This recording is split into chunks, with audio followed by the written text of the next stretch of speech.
Bonjour à toutes et à tous et bienvenue sur NTD L'Actu, votre point sur l'info de ce vendredi 2 février. Avant de commencer, merci de cliquer pour vous abonner et de liker la vidéo.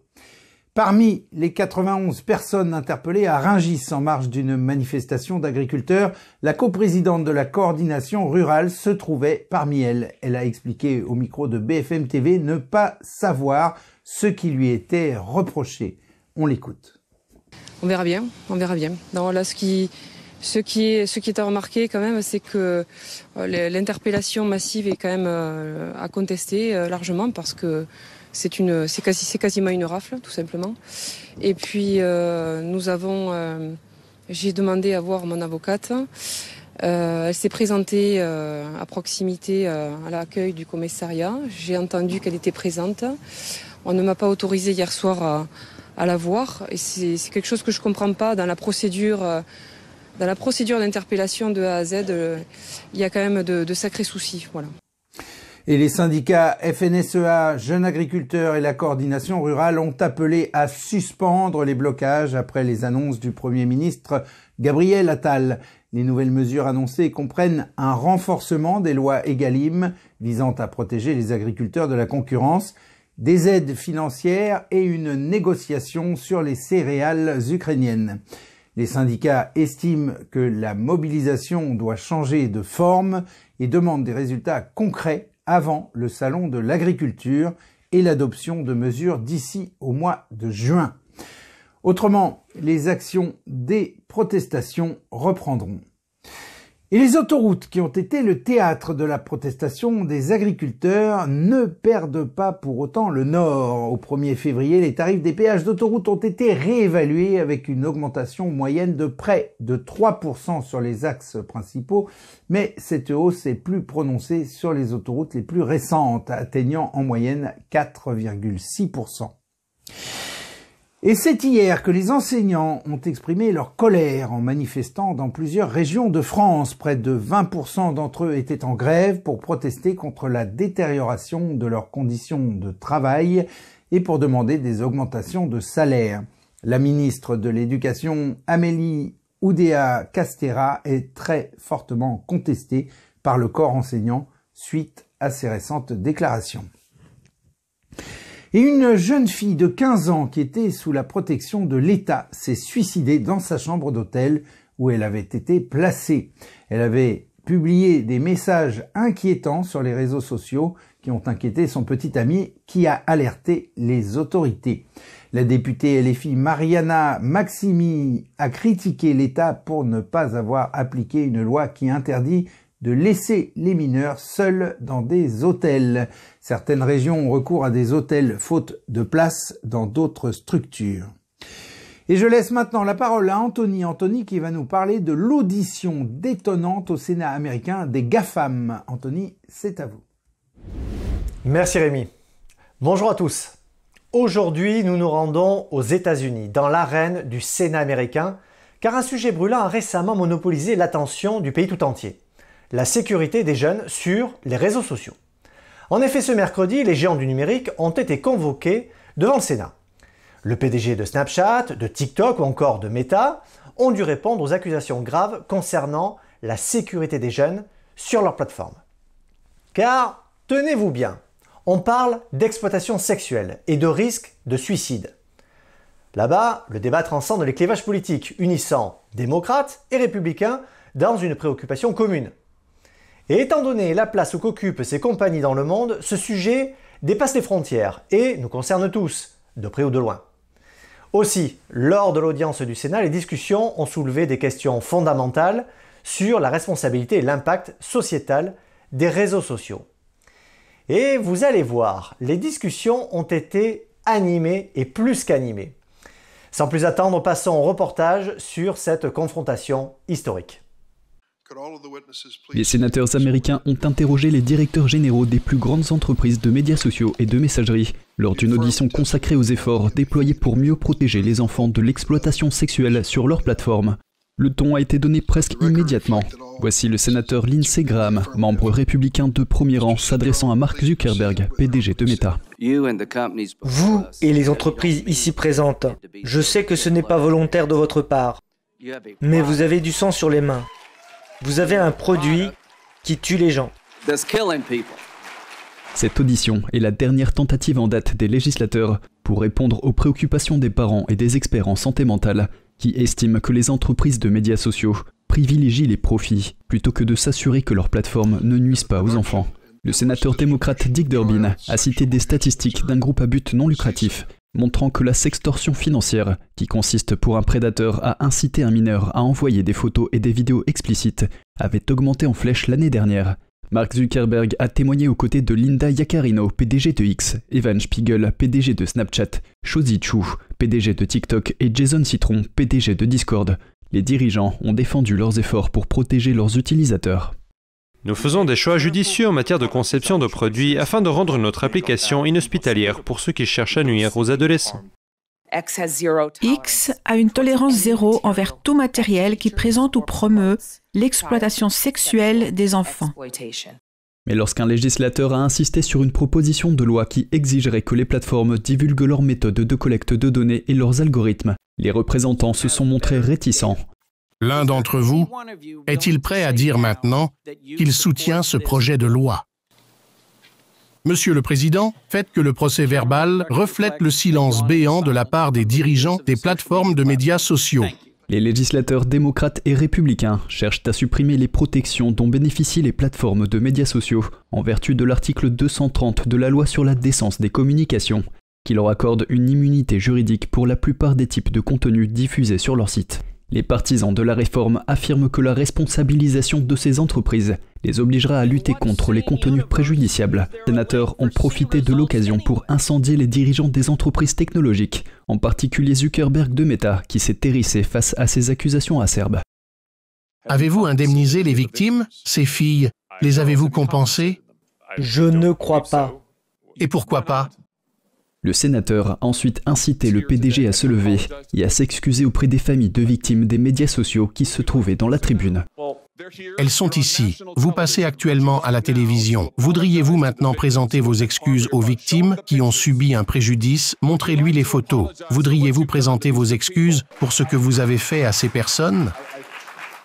Les sites de médias sociaux ont été critiqués pour la modération de leur contenu. X, anciennement Twitter, a relâché la modération depuis son rachat par Elon Musk. Cette semaine, l'entreprise a bloqué les recherches sur la chanteuse pop Taylor Swift, après que de fausses images sexuellement explicites de Swift se sont répandues sur la plateforme. Les défenseurs de la liberté d'expression avertissent que la suppression des protections pour les plateformes hébergeant du contenu pourrait conduire à une répression de l'expression en ligne. Cette audition révèle d'une part la vulnérabilité des jeunes utilisateurs face aux réseaux sociaux et d'autre part, elle expose les lacunes dans la régulation de ces plateformes. Un exemple édifiant cité durant l'audience est celui d'Instagram, appartenant à Facebook. Une équipe de chercheurs de l'entreprise elle-même a étudié l'impact de la plateforme sur les adolescents. Et ils ont constaté qu'Instagram était néfaste pour un pourcentage important d'adolescents et plus particulièrement les adolescentes. Il est littéralement écrit dans cette étude que, je cite, « Nous aggravons les problèmes d'image corporelle d'une adolescente sur 3. » Le rapport montre également qu'Instagram contribue à augmenter l'anxiété et la dépression. Bref, que du bonheur! Maintenant, la question de la responsabilité juridique de ces plateformes est désormais au premier plan. Et le Congrès, bien que divisé, pourrait envisager de nouvelles lois pour mieux encadrer l'activité des réseaux sociaux. Mais vous en doutez bien, le lobbying intense des grandes entreprises technologiques et les divergences politiques rendent incertaine l'adoption de telles mesures. L'avenir des réseaux sociaux et surtout le rôle dans la société est en jeu. Cette audition peut être un catalyseur pour un changement significatif ou simplement un autre épisode dans la longue bataille entre les géants technologiques et les régulateurs. Mais prendre conscience du problème est déjà un bon début. Alors en attendant que les réglementations suivent, prenez soin de vous et de vos enfants bien sûr. Rémi, c'est tout pour moi. Merci Anthony. 50 milliards d'euros, c'est la somme que Bruxelles et les 27 dirigeants des États membres de l'Union européenne, y compris Viktor Orban, ont convenu d'accorder à l'Ukraine. Cet accord a été salué comme une initiative solide et à long terme de soutien financier pour l'effort de guerre ukrainien. Cette aide comprend 33 milliards de prêts et 17 milliards de dons. Et en Belgique, des postes frontières vers les Pays-Bas ont été bloqués ce matin par des agriculteurs belges qui poursuivent les protestations. Plusieurs blocages ont été signalés sur les autoroutes néerlandaises. Le poste frontière en direction de la deuxième ville de Belgique et deuxième port d'Europe a également été bloqué. Dans le reportage d'Anthony, nous venons de voir les conséquences désastreuses que peuvent avoir les réseaux sociaux sur les jeunes. Voyons maintenant ce que pèsent les GAFAM en termes financiers. Si l'on additionne les résultats des 5 géants Google, Apple, Meta, Amazon et Microsoft, on arrive à 100 milliards de dollars de profit en 3 mois. Meta a réalisé au 4e trimestre 2023 4,6 milliards de dollars de profit par mois en moyenne. Microsoft 7,3 milliards de dollars par mois en moyenne.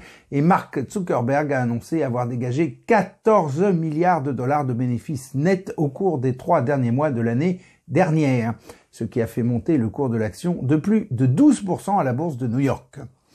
Microsoft a quant à lui réalisé près de 22 milliards de dollars de profit entre le mois d'octobre et le mois de décembre. Rien que ça. Et on retourne maintenant au Sénat américain, mais cette fois-ci sous l'angle des actualités Chine avec Vladia. Vladia qui va nous parler aujourd'hui de TikTok. Vladia, c'est à vous. Bonjour à tous, merci Rémi. En plus de Mark Zuckerberg, c'était aussi au tour du PDG de TikTok d'être mis sous pression par le Congrès américain au sujet de l'exploitation des enfants, entre autres. Bien que cette audition ait porté sur tous les réseaux sociaux, les sénateurs ont souligné à plusieurs reprises les problèmes posés par TikTok, qui appartient à une société chinoise sous le contrôle indirect du Parti communiste chinois.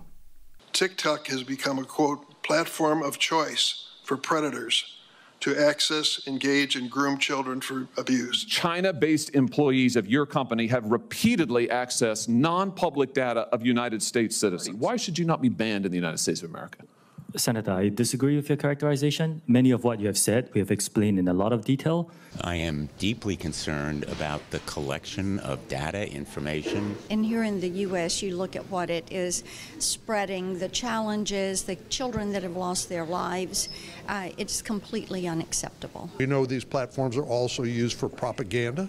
Et à propos de propagande, le sénateur Tom Cotton a tenté de confronter le narratif du Parti communiste chinois lorsqu'il a demandé au PDG de TikTok de reconnaître un génocide en cours en Chine. Is the Chinese government committing genocide against the Uyghur people? Actually, Senator, I talk mainly about my company, and I'm here to talk about what TikTok does. Yes or no? You're here to give testimony that's truthful and honest and complete. Yes. Are you scared that you'll lose your job if you say anything negative about the Chinese Communist Party? Et maintenant, je voudrais répondre à la question d'un internaute à propos d'un sujet que j'ai traité il y a quelques jours, qui parlait d'enfants qui étaient poussés à s'engager à devenir donneurs volontaires d'organes. Un spectateur s'est interrogé sur les raisons de la demande d'organes en Chine. Est-elle motivée par l'argent ou par le déclin général de la santé ? Pour commencer, l'argent joue un rôle. En Chine, le temps d'attente nécessaire pour obtenir un organe et une transplantation est extrêmement court par rapport à d'autres pays. Les patients peuvent attendre seulement quelques mois, voire quelques semaines pour obtenir un foie ou un rein. Selon les médias d'État chinois eux-mêmes, un hôpital chinois n'a besoin que de quelques jours pour trouver un cœur sain pour un patient. Dans un cas, l'hôpital disposait même d'un deuxième cœur de secours au cas où la première transplantation échouerait. Comparez ça à la France, par exemple, où l'attente est longue et la disponibilité très incertaine. De plus, en Chine, les patients peuvent programmer une transplantation d'organes à l'avance. Dans la plupart des autres pays, un patient ne peut recevoir un organe que lorsqu'un donneur d'organes consent à le donner après sa mort. En raison de ces facteurs, la Chine peut se targuer d'avoir un marché du tourisme de transplantation important et rentable, avec des gens de l'extérieur qui se rendent en Chine pour obtenir un organe. Il a également été rapporté que des dirigeants du Parti communiste chinois ont subi des transplantations afin de vivre plus longtemps. Plusieurs enquêtes ont révélé que le prélèvement forcé d'organes est pratiqué en Chine depuis des décennies. Ce fait est maintenant reconnu par de nombreux pays. Et c'est une avancée réelle quand on voit la force déployée par le régime pour cacher toutes ces informations et inonder Internet de récits à son avantage. Une bonne partie du monde en est consciente, ce qui n'était pas le cas il y a quelques années. C'est tout pour moi, très bon week-end à tous, à lundi. Merci Vladia, et on conclut cette édition avec un grand peintre romantique russe. Ivan Konstantinovitch Aivazovsky a été peintre de la marine russe. Il a établi des liens étroits avec les hauts gradés militaires de l'Empire tsariste. Formé à l'Académie des Arts de Saint-Pétersbourg, il s'est distingué dans la peinture de paysages et de scènes de bataille, gagnant en popularité grâce à des commandes pour l'amirauté russe. Influencé par la peinture romantique, ses premiers paysages marins reflétaient la lutte de l'homme contre les forces naturelles de la mer. Son voyage en Europe et sa rencontre avec le peintre britannique William Turner l'ont fortement influencé, le conduisant à adopter des modes de représentation réalistes dans ses œuvres marines.